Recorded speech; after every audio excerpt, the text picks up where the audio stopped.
There's a sense in the United States that they are a growing threat. We're close.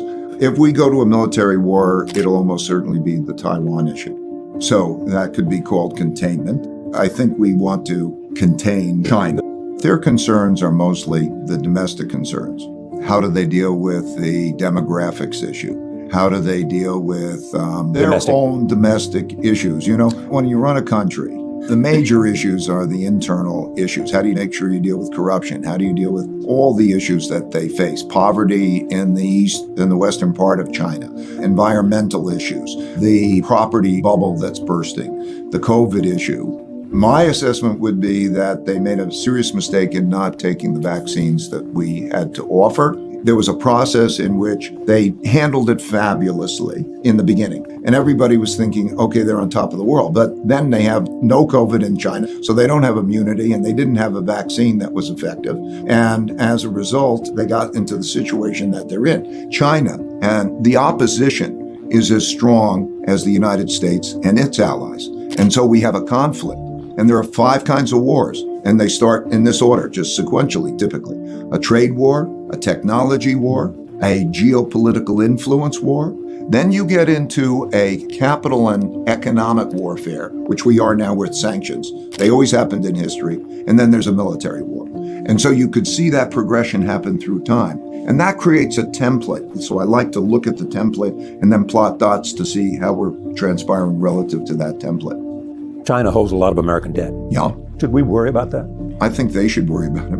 I don't believe that they'll sell the debt. And if they sell the debt, we would, again, like others, just print more money and it would depreciate in value.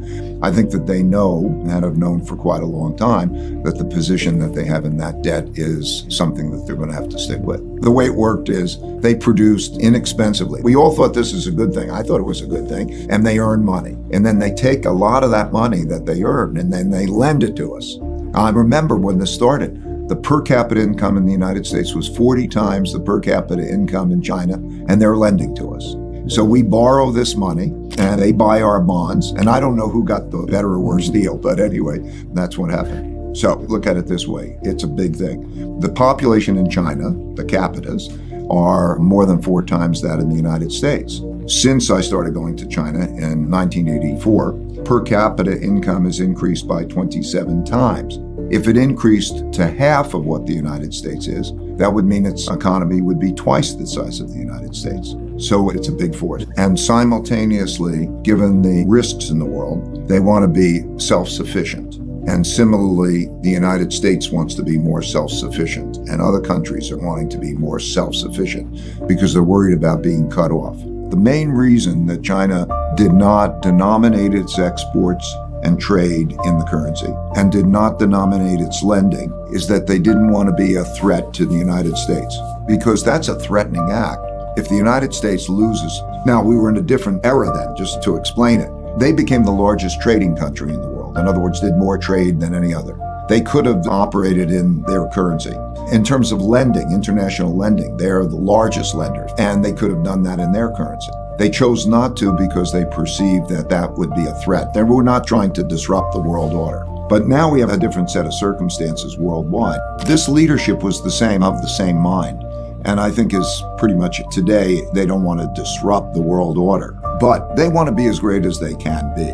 They want to be as rich and powerful and so on. But they don't want to disrupt the world order. If you look at history and you understand international relations, which is very much like Confucianism, what you have is called a tribute system. And that means each country is in the place, they know their place. They know the hierarchy. Like in the old days, it's almost like other countries would be almost a vassal state. You would say, I know that you have the power, you pay respect, and you operate in a harmonious way. But the idea of war is a horrendous idea.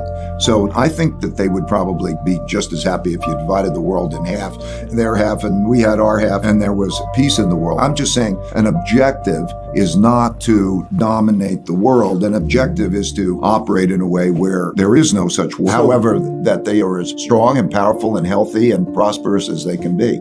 I think it's very difficult for a lot of Americans who hold close to them the treasured. I live the American dream. I know equal opportunity. I know the ability to speak up. I know that those types of values. But it's difficult for other Americans to understand why they have a different point of view about what works better. A very good example of a cultural case. I think it was the NBA team. An individual spoke out on Hong Kong. And the Chinese not only punished that team, but they punished the NBA. And in our, like I would say, everyone should have the right to their opinions and to be able to have free expression. In their view, if somebody's doing something wrong, that they will punish the group. They'll punish the family because the group is supposed to be responsible for that. They don't understand it from the internal values way having to do with Confucianism, the history, why it's more autocratic, top-down, what they believe about democracy. The Chinese leadership is paranoid mostly about maintaining the power of the Communist Party. Well, they would view that as very similar to us saying the power of the Constitution, because that is the system, that's the order. In 1949, they made a system, and that's the system. When we think of party, we think of that same multiple party type of thing. They think of it as very top-down, very hierarchical, and it's like the family. Vice President of China, Wang Qishan, described it to me. He said, it's top-down, Americans are bottom-up. And the question is, by the way, we have this issue, are we fighting for that ideology? These are bigger questions. Are we fighting for a democracy and capitalism? Or do we believe that others can find their own approaches and may the best approach win out? That becomes a big question as we pursue it. So that is their approach. It may not be my approach. They will not give that approach up any more than Americans would give up the Constitution, let's say, or their freedom of speech up. So we just have to understand it's like a religion. You know, as we have different religions all around the world, they're deeply held beliefs, and each believes in that they're going to get the right outcomes by pursuing them. And what do you do about that? There's also the question of human rights. And clearly, the Chinese have a different view than a lot of people around the world. How do you approach that? Well, there's me and there's every one of us. It's a cosmic question. Every one of us who buys products or all the businesses that are operating and interacting with China or operating in many countries, I could list a number of countries, the interconnectedness of the relationships with China. We import 22% of our manufactured goods comes from China. If you're buying your Apple or you're buying your sneakers, you're in a position that's somewhat similar to me in terms of thinking about what the issues are. What I do is I rely on the guidance of the government, both governments. I think in studying their dynasties, I studied the Tang dynasty, which is around 600, and I studied also other societies. It is the things that I've talked about before. It is in broad-based education. That Confucian system was the first meritocracy that came in to create broad-based education, and then they would have exams, and the people who would get the jobs would be the people who were the most capable, and they got away from corruption and those types of things. I wouldn't characterize some things as Chinese. I think that in the history of China, there have been good dynasties and there have been bad dynasties, but there's always the common ingredients of what makes a country successful, and they've been that way uniquely. If you do look at the history, I've studied the powers and the different strengths. China has it through history up until around 1840 been always like number one or two in the country because of hard work, because of meritocracy, because of being highly civilized. In other words, they are working in the same direction and they operate well to be productive together. Those are the same elements, but it's not just Chinese. If you go back to many empires and many civilizations, those elements have been the timeless and universal elements that have been the source of success. If you look at the history of China, there's been more creativity. They're 500 years ahead of us in the printing press and many, many forms of creativity. And if you look at the inventions that are coming out of China now through the entrepreneurship and so on, there's a lot of creativity that comes back.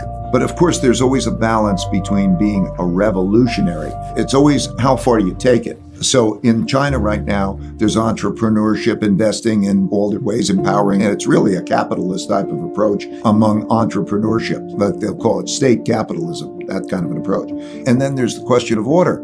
So it is always in getting that balance correctly, because you can have disorder. Like in the United States, we could have enough disorder that could be disruptive to that process. So it's always the issue of getting that balance right. Right now, I think the tilt in China has been a bit more autocratic. And so they're trying to strike this balance with also creating what they call Little Giants program for entrepreneurship and so on. I think it's become too much that way. And I think just in the United States, we're becoming a little disorderly. Is there any dissent in China? Oh, dissent. There's not the same kind of open dissent as there is in the United States in terms of how people can speak as freely, nor the media speaking freely, or even listening to things. No. Dissent is more under the surface, particularly now.